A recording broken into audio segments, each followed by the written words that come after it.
안녕하세요. 오늘 저희가 아주 깊이 파고들 주제는 바로 건강한 노년기를 위한 운동입니다.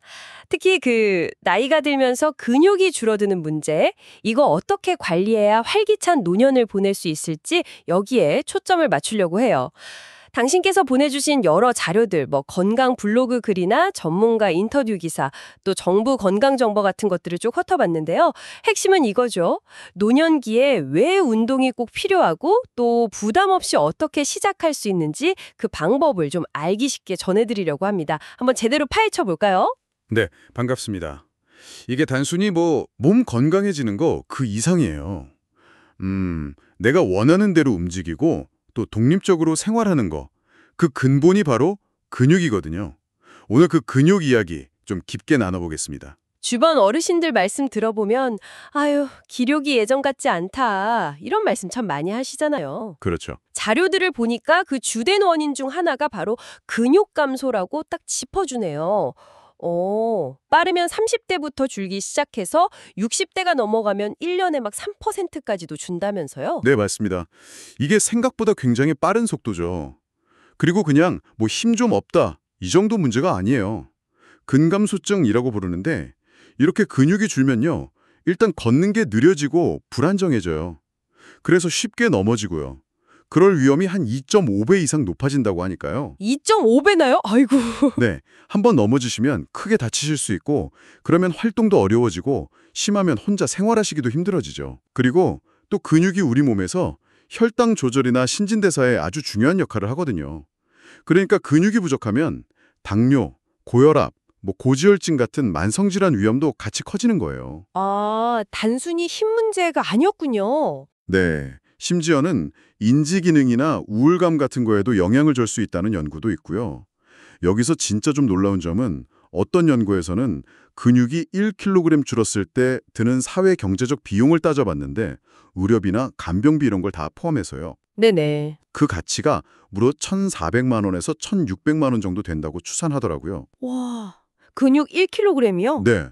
그러니까 근육이라는 게 단순히 우리 몸 움직이는 부품이 아니라 당신의 건강 전체, 더 나아가서 경제적인 부분까지 받쳐주는 굉장히 중요한 자산이라는 거죠. 이야, 근육 1kg의 가치가 그 정도라니 정말 다시 보게 되네요. 근데 사실 평생 운동 같은 거 별로 안 하고 지내신 분들은 아유, 이 나이에 무슨 운동이야 하면서 시작하기 좀 두려우실 수도 있을 것 같아요. 네, 충분히 그러실 수 있죠. 자료들 보니까 그런 분들을 위한 조언 같은 것도 있던데요. 그럼요. 가장 중요한 건 시작은 가볍게 하는 겁니다. 부담 갖지 마시고요. 꼭 운동복 쫙 빼입고 헬스장 가요 운동이 아니잖아요.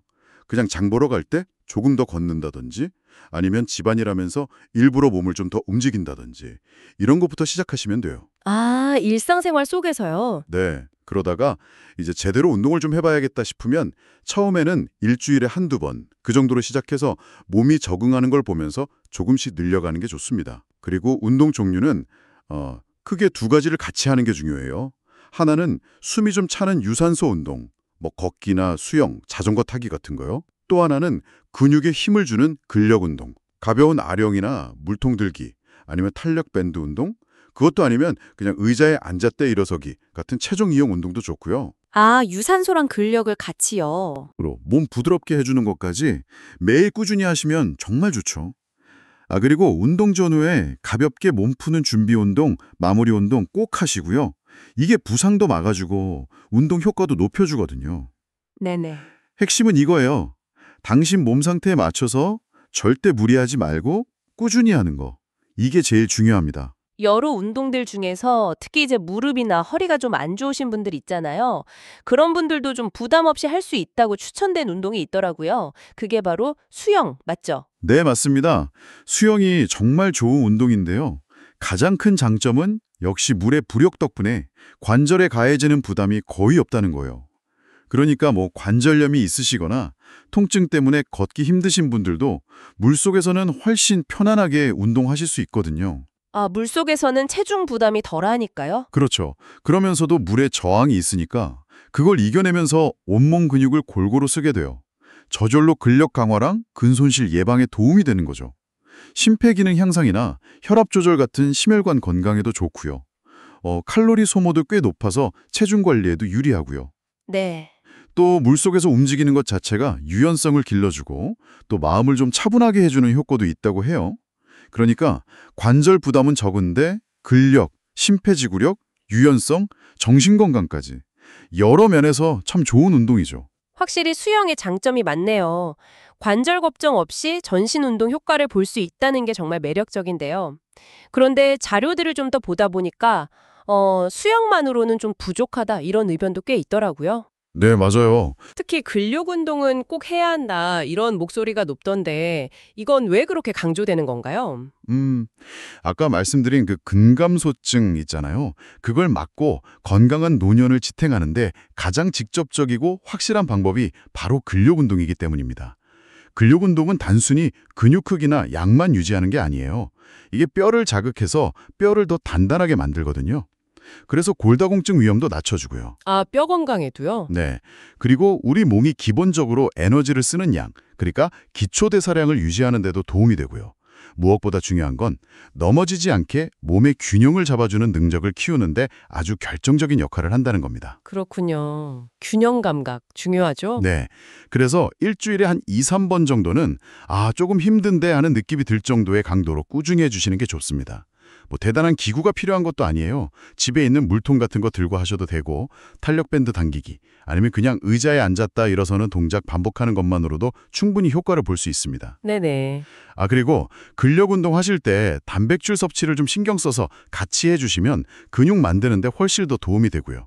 결국 정리하면 이 근력 운동이라는 게 노년기에 내 몸 기능을 잘 유지하고 또 여러 질병을 예방하는 어떤 뿌리 같은 역할을 한다. 이렇게 볼 수 있겠습니다. 오늘 저희가 이 건강한 노년을 위해서 근육을 지키는 게 얼마나 중요한지, 그리고 또 수영이나 근력 운동 같은 것들을 어떻게 시작하고 꾸준히 이어갈 수 있을지, 당신께서 제공해 주신 자료들을 바탕으로 좀 자세히 이야기 나눠봤습니다. 들어보니까 핵심은 뭐 거창한 계획 세우는 것보다는 그냥 꾸준히 실천하는 거, 그리고 당신한테 맞는 좀 즐거운 방법을 찾는 거, 이게 중요한 것 같네요. 맞습니다. 이 모든 이야기가 결국 당신께 드리는 메시지는 이거 하나인 것 같아요. 지금이라도 정말 늦지 않았구나. 지금부터라도 아주 작은 움직임이라도 시작하는 것이 앞으로의 건강하고 활기찬 삶을 위한 가장 확실한 투자가 될 수 있겠구나 하는 점입니다. 네. 마지막으로 한 가지만 더 생각해 볼 거리를 좀 던져드리고 싶어요. 우리가 건강한 몸을 갖는다는 건 단순히 그냥 병 없이 오래 사는 것, 그 이상이거든요.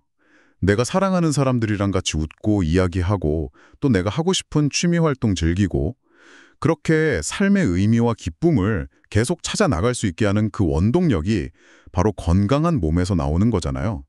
오늘 당신의 하루에 아주 잠시라도 시간을 내서 내 건강을 위해 어떤 작은 움직임을 더할 수 있을까? 한번 고민해 보시면 어떨까 싶습니다.